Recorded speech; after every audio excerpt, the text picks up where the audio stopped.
I am the owner of the property in which lordship. I just make my preliminary submission ji regarding that suppression in this case. छोड़िए ना, वो withdraw हो गई। Sir उसके withdraw होने के बावजूद आप सप्रेशन देखें ना सर, एक रिलीफ के लिए दो पिटीशन फाइल करता है। पहले इन्होंने 146.1 की पिटीशन फाइल करी थी, हाँ। रिलीफ के लिए दो पिटीशन फाइल करता है। पहले इन्होंने 146.1 की पिटीशन फाइल करी थी, हाँ। It was only against the injunction matter of the civil court. Right. When the 250 order was passed against him by Tehsildar, he filed an amendment application in that case, sought to challenge that Tehsildar's order. No. In that writ petition, which was confined only to civil court's order, तो civil court वाली petition में amendment file किया sir. देख लेते हैं 250 की petition के order को लॉर्डशिप हमारी रिलीफ देख लो लॉर्डशिप, अमेंडमेंट अलाउ हो गया सर। हमारी सिविल सूट की रिलीफ देख लो लॉर्डशिप। नहीं रिलीफ नहीं, भाई आप नहीं कैसे बोल सकते हो, मैं कोर्ट को बता रहा हूँ। फैक्ट बता रहा हूँ। नहीं नहीं, एक मिनट देख लेते हैं आप। Civil suit lordship, civil suit की हमारी प्रेयर देख लो लॉर्डशिप। एक सेकंड आइएगा, 12509/19 लिखिएगा 146.1 में, ये क्या अमेंडमेंट करके मांगा था आपने?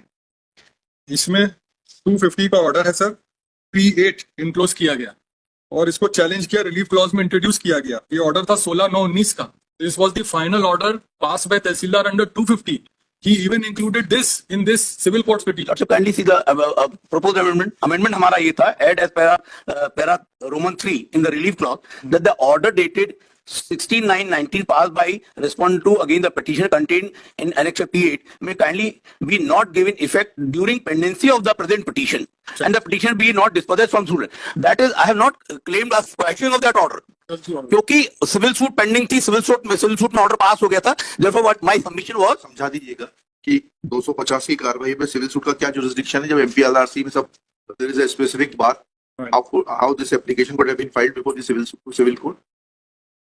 250 की कार्रवाई में किए गए आदेश को एग्जीक्यूट ना किया जाए, उसकी अपील लाई करती थी। How could you have sought this relief before the civil court? और ये सर अमेंडमेंट अलाउ हो गया। उसके बाद ये केस एडजर्न हुआ, they did not argue, then they kept this petition pending. और फिर ये सेकंड एमपी फाइल करी अगेंस्ट दी। आज ये वाली जो पिटीशन है, ये किसके खिलाफ है, ये बताइए। 250 का जो तहसीलदार ने ऑर्डर किया था, उसके SDO ने ऑर्डर किया, हाँ। उसके बाद कमिश्नर का ऑर्डर। बताइएगा अब आप, इसमें क्या क्या इलीगैलिटी है? Lordship and position has already position है ऑलरेडी वे बैक। ये सब पुरानी पिटीशन बोलने नहीं देते लॉर्डशिप, हमारे केस तो हमें एड्रेस करने दी। ये बीच में मतलब लॉर्डशिप व्हाट इज द आपको सुनेंगे आपको नहीं तो ये बीच में बोलते हैं तो it is not good lordship. He is a senior designated senior nowadays lordship. अभी महसूस करने में थोड़ा टाइम लगेगा, थोड़ा सा वेट तो। नहीं महसूस करना चाहिए, उसके पहले महसूस करना चाहिए। सीनियर होगा, इसका एहसास होने में टाइम लगता है। हाँ, अब गुलाटी साहब आप इनको बोलने दीजिए। बैठ जाइए, गुलाटी साहब को कुर्सी दीजिए। सर पेज 30 में kindly be seen lordship my petition, tehsildar का पंचनामा प्रतिवेदन ऑर्डर P3 का पार्ट है वो, page 30। Page 30। This is a सीमांकन प्रतिवेदन लॉर्डशिप। विषय अंतर्गत प्रतिवेदन है कि पटवारी हल्का नंबर 24 राजेश निगम सो खसरा नंबर का विवरण दिया है कि भूमि स्वामी हर्ष पटेल पिता श्रवण पटेल सो का सीमांकन आवेदक सरहदी देकर पंचनामा हस्ताक्षरित किया गया। और नीचे लॉर्डशिप सीमांकन करने पर पाया गया कि खसरा नंबर 1/2, 2, 3/1, 2, 3/2, 3 में साहब लाल यादव का चना फसल लगाकर कब्जा पाया गया। And kindly see the civil suit which I have filed, lordship. It is in respect of these properties only in which I am a possession. नहीं तो उसमें क्या डिक्री हो गई आपके पक्ष में? डिक्री हो गई क्या? डिक्री हो गया क्या? सिविल सूट आपके पक्ष में? नहीं, हमारा तो सिविल सूट चल रहा है, हमारा चल रहा है। ठीक। अब नाउ लॉर्डशिप, इसके बावजूद भी that I am in possession of my land, I have been disposed in 250 proceeding by respondent lordship. Title दिखाइएगा आपका। हाँ, टाइटल ये लॉर्डशिप। पोजीशन से तो डिस्पोजेस किया जाएगा, तभी तो 250 की कार्रवाई होगी। हाँ, आपको टाइटल दिखाना है। हाँ, टाइटल दिखाइए। Title lordship kindly see annex P2 yes. These are my, ये हमारे पोस्टैनी प्रॉपर्टी है लॉर्डशिप। खसरा नंबर 90 एकड़ लैंड है हमारी। नहीं, आपके पास 90 एकड़ है, ठीक है। खसरा नंबर दिखा दीजिए। खसरा नंबर लॉर्डशिप देखिए लॉर्डशिप। हाँ, दिखाइएगा। P2 के खसरा। गुलई इस पेज पे पढ़ रहे हैं, ये पेज 14। पेज 14। गुलई वल्द परशुराम अहीर, हाँ, फिर हीरालाल हमारे चाचा। ठीक, खसरा नंबर बता दीजिए। एक है ना सर, 1, 2, 3, 4, 5, 6। कहाँ लिखे खसरा नंबर? उसमें नाम के नीचे 1। हाँ, छोटे लाल 2, तीसरा कौन सा? जरी तो जारी वल्द गुलई हमारे फादर का नाम है। हाँ। हमारे मतलब ब्रदर्स हम लोग का वो है तो ये प्रॉपर्टी। और इसके बाद का खसरा लॉर्डशिप, नहीं, फिर बाद में 15। एक मिनट ऐसे मत भागिए। 1 नंबर का जो खसरा है उसमें कितनी जमीन है आपके नाम से? एक में जमीन है लॉर्डशिप 30 एकड़, एक 30.3 टाइप कॉपी लगी उसमें 30.31 कुल कुल कुल जमीन दोनों तीनों के मध्य में मिला के 58.80 lordship 52.8 52 lordship, I am sorry. दूसरे उसमें हमारे जो चाचा के नाम से आई है वो 70.93। तो चाचा की जमीन भी आप ही के पास है क्या? आप it has devolved in your favour?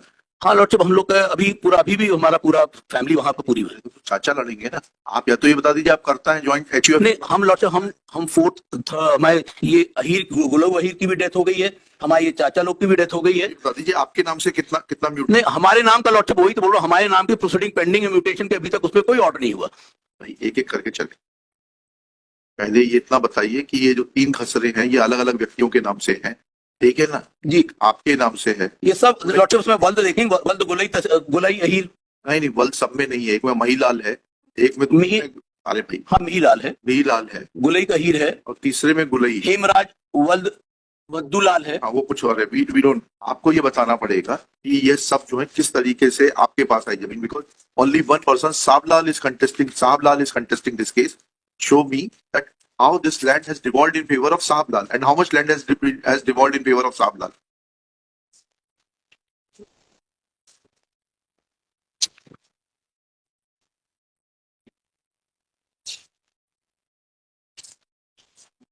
हमने वो सिविल सूट में लॉर्डशिप हमने वो सब नहीं, पूरा सिजरा अपना फैमिली ट्री पेश की है लॉर्डशिप। अर्चना से अकेले से नहीं होता ना। ये तो 1928-29 का खसरा आपने लगा दिया, ठीक है? अब ये संवत है कि साल है ये भी नहीं मालूम हमको।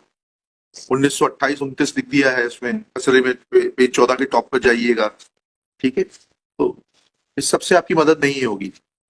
First you establish your title and the extent of your title in relation to these khasra numbers, then we will proceed further. Lordship, let me give a week's time, Lordship. I will furnish all the documents. Page 55 हाँ? Civil suit में सब document पेश है। Civil suit में page 55 में finding in the against में title की, वो पढ़ लेते हैं। And he has withdrawn that petition now. अरे अभी साइन कहाँ किया ऑर्डर? नहीं, कितना पर? ठीक है, पेज 55 एनेक्चर P3 का पार्ट है 55 sir. This is the injunction order which P3 में तो नहीं है भाई उसमें। नहीं, इन द सेम आइटम 146 में। अच्छा 146। यस 146 में ऑर्डर लगे हैं सिविल कोर्ट। अच्छा नहीं, इसमें भी लगे हैं, 140 पेज 55 में है, इसमें भी लगे। 789 में trial court has said no injunction can be granted to him because he has failed to prove prima facie title, and this has been confirmed by appellate court, and that petition just now appellate court को वही मूल सवाल पूछा आपसे, समरूल वही है कि इनका टाइटल तो बता दें। prima facie सर दोनों कोर्ट ने देख लिया इंजंक्शन के केस में, बोला टाइटल तो है। बताइए टाइटल कहाँ है आपका? वही तो हमने सवाल पूछा था, आपके बगैर बोले पूछ लिया था हमने सवाल। वही मैं बता। लॉर्डशिप एडीजे को ऑर्डर, इसके ऑर्डर के में हमने अपील की, ट्रायल कोर्ट ऑर्डर, एडीजे को ऑर्डर देख लें लॉर्डशिप। हाँ पढ़िएगा ना।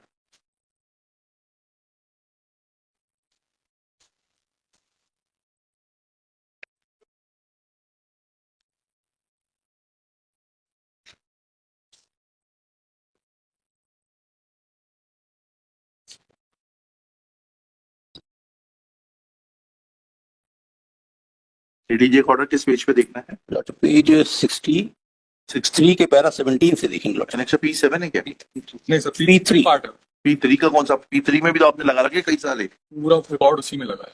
पेज 58 से ऑर्डर है एडीजे का लॉर्डशिप।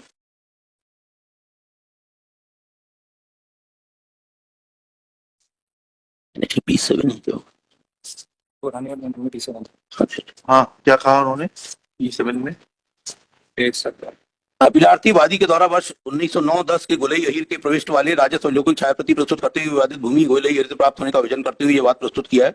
इसलिए प्रकरण में स्वतः और अद्वैत गुण देशों पर साक्ष लिए बिना सक्षम अधिकारी द्वारा विधिक प्रक्रिया के अधीन रहते हुए बेदखली की कार्रवाई पूर्ण होने के पूर्व प्रत्यार्थी प्रतिवादी क्रम हर्ष पटेल द्वारा स्वयं बलपूर्वक अपीलार्थी को बेदखल किया जाता, तो ऐसी स्थिति में अपीलार्थी द्वारा बात प्रस्तुत करने का उद्देश्य विफल। अपीलार्थी द्वारा मध्य प्रदेश भू राजस्व संहिता 50 के अंतर्गत विवादित भूमि के संबंध में की जाने वाली कार्रवाई को रोकने के लिए अस्थायी निषेधाज्ञा की मांग प्रत्यर्थिगण तहसीलदार में कलेक्टर विरोध की गई। प्रकरण में तहसीलदार जौनपुर ने रूप पक्षकार विवादित भूमि के संबंध में मध्य प्रदेश भू राजस्व संहिता 250 के अंतर्गत अपीलार्थी वादी के विरुद्ध अरे आप पैरा 21 में आ जाइए ना। कि कानून के पाता है, ये भी अगर आप उनको बेदखल नहीं करेंगे, उन्होंने कानून के पालन के लिए 250 का आवेदन लगा दिया। ये थोड़ा ना आपको ब्लैंकेट स्टे थोड़ा है कि आप किसी भी तरीके से उन्हें बेदखल नहीं करेंगे। उन्होंने कहा, पैरा 21 में लास्ट टाइम पढ़ लीजिए, जी। वादी को विवादित भूमि से बलपूर्वक अस्थायी निषेध किया था कि यह बात लंबित रहने के दौरान विधिक प्रक्रिया के विपरीत जाकर, अब आप बता दीजिए 250 की कार्रवाई विधिक प्रक्रिया के विपरीत है। अनलेस लॉर्डशिप 250 की कार्रवाई में हमें सुनवाई का मौका ही नहीं मिला है। वही तो हमारा कहना है कि 250 में एविडेंस हमारा होता, जब पोजेशन हमारा पाया गया तो हमें अपने डॉक्यूमेंट पेश करने का मौका तो मिलना चाहिए 250 की कार्रवाई में। जोर से बोलने से नहीं फर्क पड़ेगा। जिस तारीख को सीमांकन हुआ था, हाँ, बता दीजिए, आपको नोटिस नहीं था सीमांकन का, उसके बियॉन्ड और कोई सुनवाई नहीं होगी। लॉर्डशिप सीमांकन में कब्जा तो हमारा पाया गया। कब्जा पाना, आप फिर you are too much bound by the instructions of your client rather than assisting the court. कब्जा is irrelevant, what is important is your title. If 250 की कार्रवाई में लॉर्डशिप सीमांकन करते वक्त अगर यह पाया गया कि वह जमीन आपके स्वत्व की है तो फिर बात अलग होगी। यही तो मैं कह रहा हूं सर कि 250 की कार्रवाई में सीमांकन में हमको सीमांकन में हमारा देखली बता देंगे कि हमको नोटिस दिया था। फिर वही बात है, ये क्यों बताएंगे? आप बताइए, आप सीमांकन की कार्रवाई को आपने कब चुनौती दी? नहीं करी। अल्टीमेटली 250 की कार्रवाई सीमांकन की कार्रवाई के बाद, लॉर्डशिप सीमांकन की कार्रवाई के रहते रहते हमने सिविल सूट फाइल कर दिया। सिविल सूट में सीमांकन की कार्रवाई को चुनौती देते आपने नई बात बताई। नहीं, हमारा civil suit for declaration injunction file हो गया था। Forget about it. When the MPLRC prohibits proceedings against certain acts to be done by the revenue authorities in an absolute manner, which includes demarcation, etc., how a civil suit is maintainable? अगर आपका ये observation आ जाएगा तो civil suit नहीं, मैं उस civil suit revenue proceeding को मैंने सिविल कोर्ट में चैलेंज नहीं किया है। किया है ना आपने, अमेंडमेंट किया ना वो। नहीं, अमेंडमेंट लॉर्डशिप हमने बोला कि क्योंकि सिविल सूट चल रही है इसलिए उसमें वो कार्रवाई ना करें जब तक सिविल सूट पेंडिंग है, जब तक वहां पे रेवेन्यू प्रोसीडिंग ना की जाए। ये मेरा निवेदन। आप मुझे ये बताइए कि 129 की कार्रवाई के विरुद्ध क्या रेमेडी है? वो असील नहीं किया हमने, वो हमने असील नहीं किया। नहीं किया है ना, that has become final, that's the end of the matter. लिखिएगा। Lordship then I withdraw this petition with liberty to assail an an appropriate आज थोड़ा ना मिलेगी आपको लिबर्टी इतने साल बाद। I don't want to press this petition lordship. लिखिएगा। चलिए, गिरीश कुमार श्रीवास्तव 146 में, after arguing at length and when put certain basic questions that where is the title of the petitioner, submits that civil suit is pending in that regard. Full stop. Next para. When Shri Girish Kumar Srivastava is directed to show from record that when did he assail the proceedings under section 129 of MPLRC, he submits that he had filed a civil suit. Full stop. However, he is not in a position to convince this court that proceedings under section 129 MPLRC can be assailed before the civil court, dehors the provisions contained in MPLRC barring jurisdiction of civil courts in certain matters. Full stop. Then, when he is asked to explain that when he had not assailed the proceedings under section 129, then how can he be now permitted to assail the proceedings under section 250 MPLRC, which are consequent to demarcation proceedings undertaken under section 129, he submits that he may be permitted to withdraw this petition. Next para. Shri Siddharth Gulati, learned senior advocate, assisted by Shri Sudhir Sharma, submits that in fact this petition is rendered infructuous in as much as revenue authorities have removed the encroachment of the petitioner and have put the defendant Harsh Patel in possession of the said land. Full stop. In view